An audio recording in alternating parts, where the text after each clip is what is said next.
everybody doing? My name's Mike, and we got my dog Roots hanging out on place, and we also got Miss Ava hanging out on place with us. So what I'm doing with her today is I've just been brushing her, and I wanted to kind of show how we do it. We use a leash on the dog, so we use place to kind of manage her, so she knows she's not supposed to get off a place. So if she tries to get off a place, she understands when I correct her to get right back on to place. So that's going to help manage her and keep her in one small area for us, which is super important. It's going to be very hard to brush a dog who is very excited, and if I didn't mention, she has fear and excitement. So those two going together is going to make her very unsure about the comb.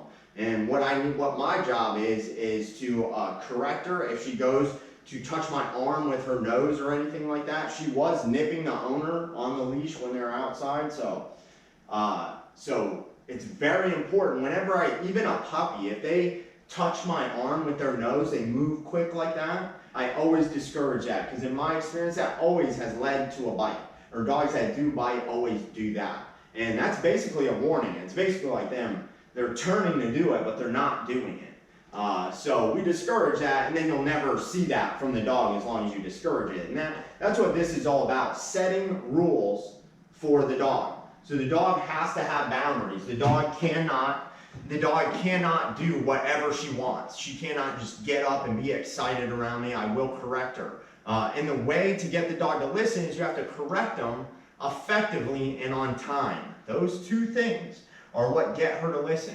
So right before I did this video, when I was working with her, she was very excited, like, coming up to me and stuff like that, like when I would sit here. And, I had to sit here a few times and use the shake hand to correct her, or the leash.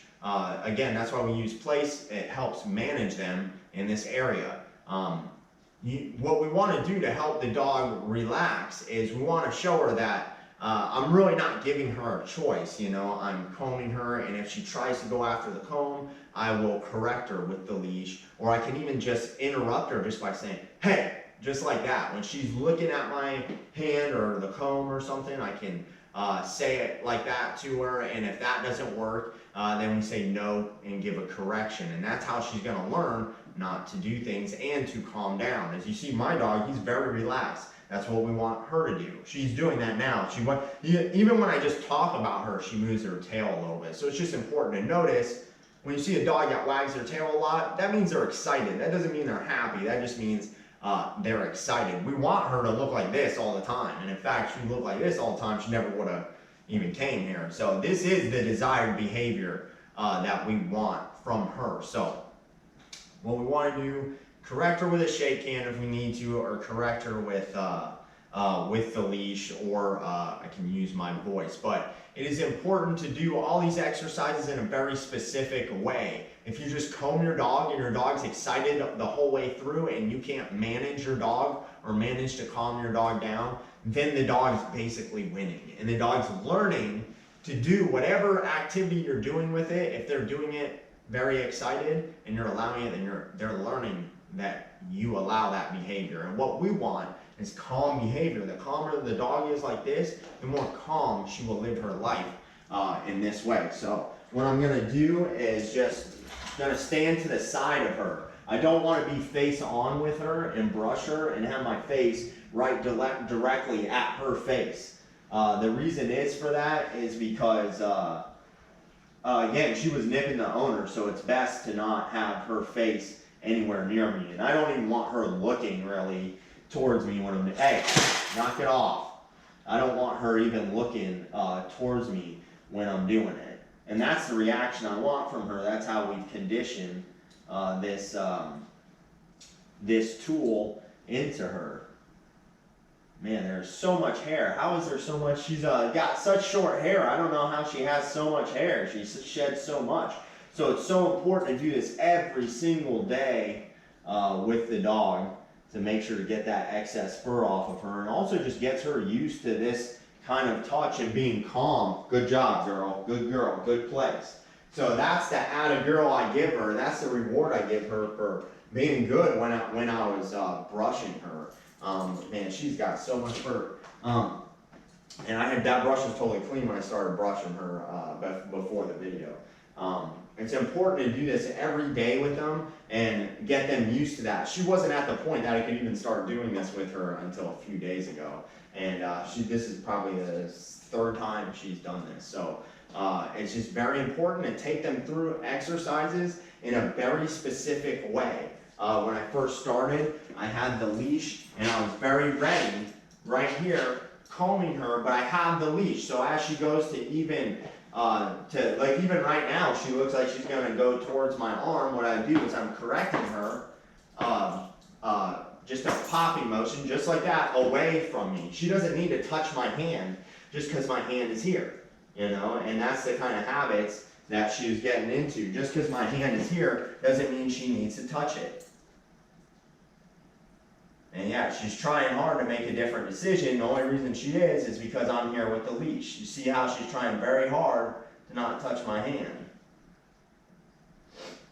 And she's very used to getting affection. That's what it is.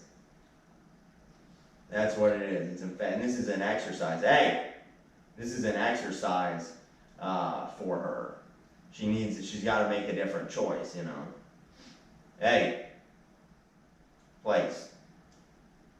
And so yeah, she's very used to, and that's what affection does to a dog. If you give your dog affection, there is such a thing as too much affection. So what happened with her and what happens with a lot of dogs is, so anytime you're giving affection to your dog, say like, attaboy, Roots, you're such a good dog, good place, buddy.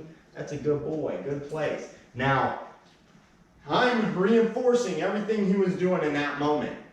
So anytime your dog's in your home and you're saying their name, saying atta girl, okay, good girl, anything like that, you're reinforcing what they're doing. So if there's any excitement, any fear, anything like that, you're actually reinforcing those things. And it happens a lot, and that's all of what happens when we see dogs is we see owners accidentally unknowingly creating unwanted behaviors in the dog. So very important, brush your dog every day as an exercise, and it's affection you get to give to her that she doesn't even really have to earn. And again, there just has to be rules for everything we do. We're always sending a message to the dog. What's the message you're sending?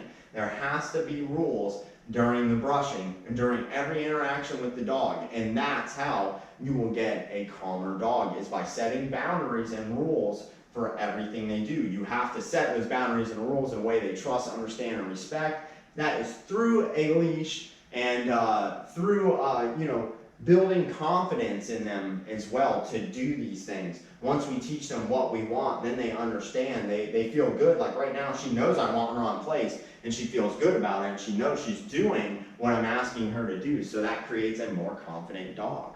And she can actually relax because she knows she's where she's supposed to be instead of wandering around the home and looking for something to do.